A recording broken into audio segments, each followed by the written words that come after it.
Howdy, y'all. Ball Card Zero here. Just got back from the show in Winston-Salem, the town that's named after 2 packs of cigarettes. Had a great show. A lot of vendors, a lot of vintage ball cards, a lot of value boxes, dollar boxes that I absolutely went through and found some good stuff to add to my collection at a really good price too. So I'm happy about that. Can't wait to show you what I found. The first cards that I have, they're all league leader cards. Usually you can get some Hall of Famers or All-Stars, several on one card for a fraction of the price, because for some reason league leader cards, they just don't hold the value as just the regular issued card. So here's the first one I got. This is from the 64 season. It's from the 65 set though. It's Tony Oliva, Brooks Robinson, and Elson Howard. And all these cards that I'm about to show you, I got for $1, except for the ones at the end. I paid a little bit more for those, but all these that I'm about to show you were $1. And you can see that there's some condition issues. I mean, the bottom right corner is pretty bad, centering. But overall, and you know, for $1, it's not bad. It's got all the batting leaders from that year, and it's card number 1. How fitting. From the 1971 set, we've got Bob Gibson, Gaylord Perry, Fergie Jenkins, 3 of the biggest names in baseball at that time as far as pitchers. Bob Gibson, they literally had to rewrite the rule book to make the pitching mound lower. So 3 Hall of Famers right there on one card. From the 63 set, you've got Robin Roberts, Whitey Ford, Hank Aguirre, Dean Chance, Eddie Fisher. This is a cool card. A 1972, Hank Aaron, Willie Stargell, Joe Torre. RBI leaders for that year. You can see that it's way off-centered, left to right and top to bottom. And that bottom right corner looks like a rat might have took a bite out of it, but again, only $1. Here is a 1970 card, but it's from the 69 season, 69 dude. Tom Seaver, Phil Negro, Fergie Jenkins, and Juan Marichal. And I just noticed that there's a pinhole in the top of it. But, oh, no way, I take that back. There is not a pinhole. That is actually just what we would call in the newspaper business a finishing booger. Just a random spot. And it's also card number 69. From the 75 set, we got a throwback to the 61 MVPs. Roger Maris and Frank Robinson. Well, that was Roger Maris's record-setting year for home runs. So, pretty cool. Not really sure on this one. I do not remember picking up this card. I have no reason to pick up this card. Actually, it's 2 cards for $1, and I still feel like I overpaid, but I don't remember picking this card up. And then when I got home, voila, there it is. But it's from, I think it might be 67. I'm not real sure. But you can see the card has been cut. It's off-centered. It's terrible condition. And I'm not really one to care that much about condition, but these 2 cards are probably not even up to my standards. That's how bad they are. So, and I really don't understand what I did, why I picked these up. And it's also got mold on it, which you will see as a reoccurring theme for these cards.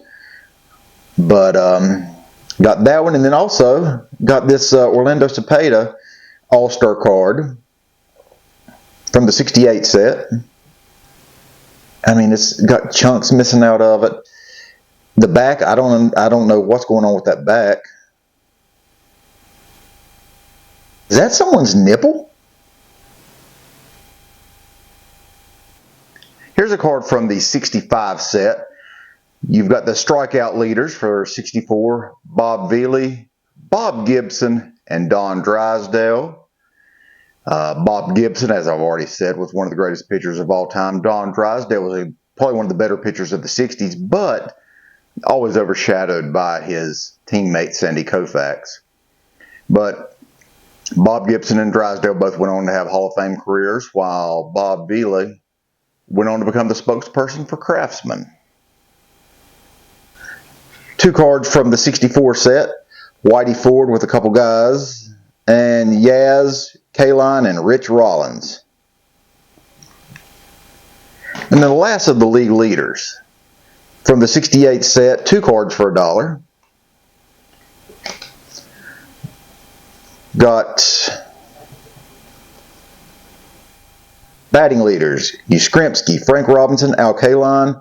RBI leaders, Yastrzemski, Harmon Killebrew, Frank Robinson.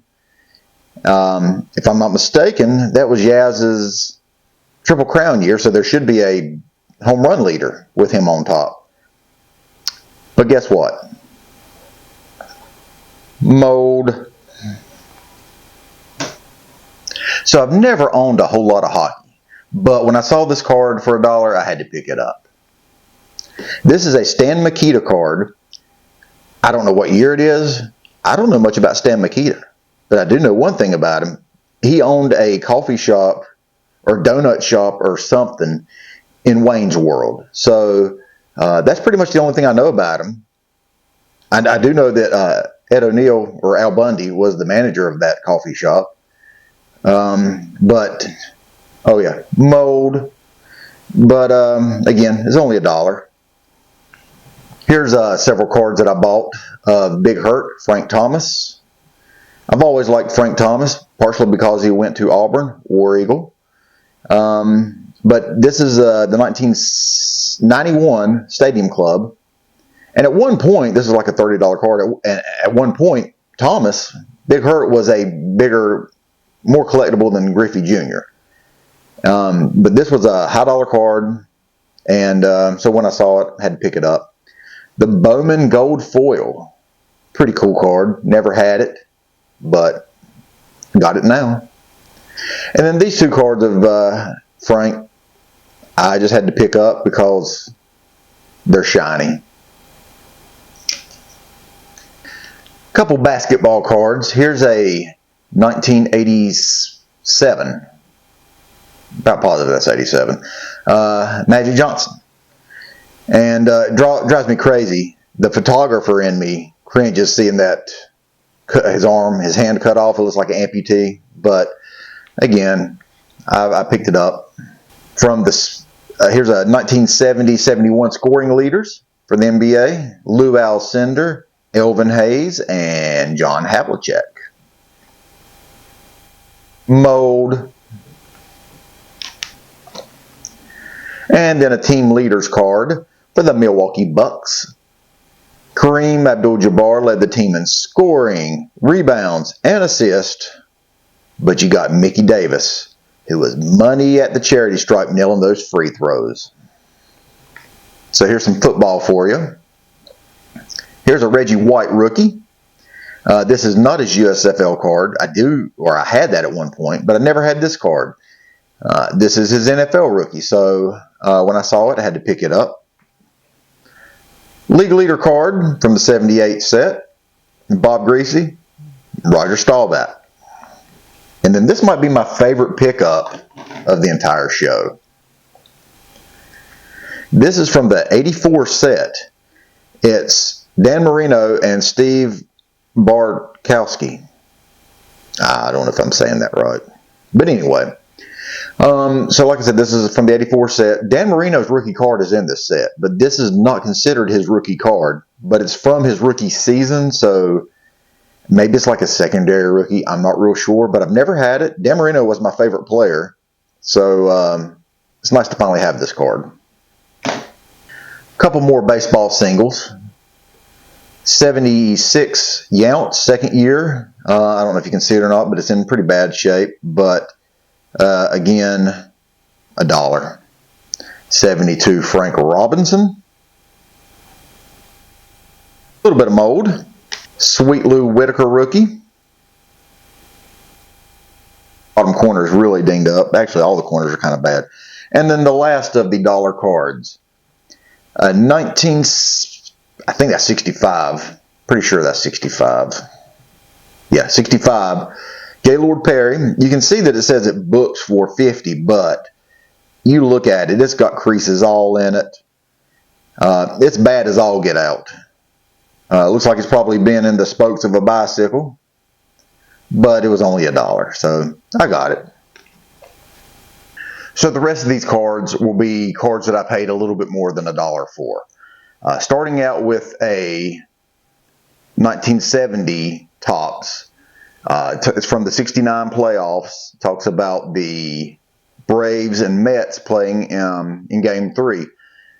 Gary Gentry started the game on the mound for the Mets, but didn't have a great start, so I think it was like the third inning.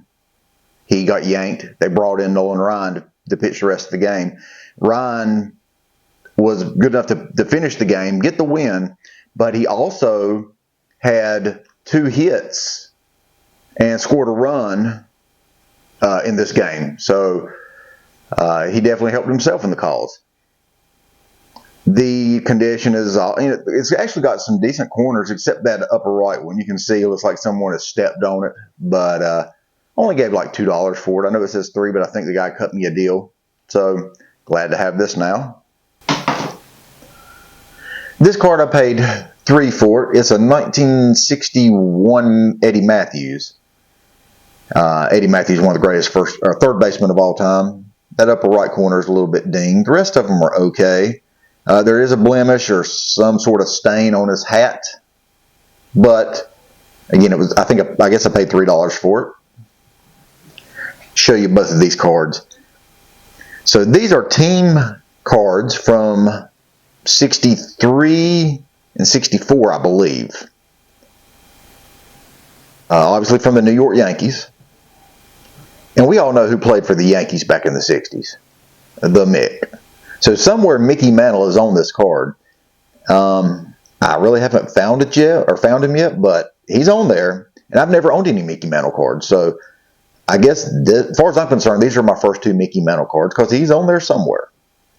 And I think I got both of them for $6. My big rookie that I picked up that I've never had and I've always wanted is this one right here.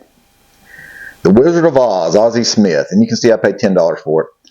It's off-centered, left to right and top to bottom. But overall, it's not that bad. Its corners are decent. But I've always wanted it. Never had it. Now I do. But the big story that came out of Winston, the headline, if you will, is this right here. Folks, when I was in Winston, I got Dick Ricketts. That's right, folks. I've got Dick Ricketts. Now, and I only paid $1 for this card. When I saw it, I had to pick it up because the guy's name is funny. I mean, couldn't pass that up. But then I started doing some research on this guy. Something I didn't know until I found out was that Dick Ricketts was actually a two-sport athlete, professional two-sport athlete. Obviously, he played baseball, and I think he only played 1 year in the majors. So this may be his rookie card, maybe not, I don't know. But he also played in the NBA, and not only did he play in the NBA, he was the #1 overall draft pick the year he got drafted. I can't remember what year it was or what team, but anyway, he was a baller. So eat your heart out, Bo Jackson and Deion Sanders, Danny Ainge. And there's no mold. So this is a pretty cool card. I just like the story behind it.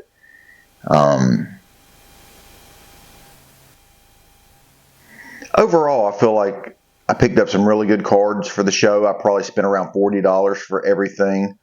Got a big rookie that I've always wanted, a couple cards that I've always wanted, and then some surprises as well. So that's nice. Probably should have been wearing some sort of protection or hazmat suit handling all these moldy cards. Probably should have been wearing some sort of protection against Dick Ricketts. But overall, I'm happy with everything, and can't wait to my next show that I go to. If you like what you saw, Like and subscribe. Make sure you comment down below. I'm always interested to see what people have to say, the good and the bad. So until next time, y'all have a good day.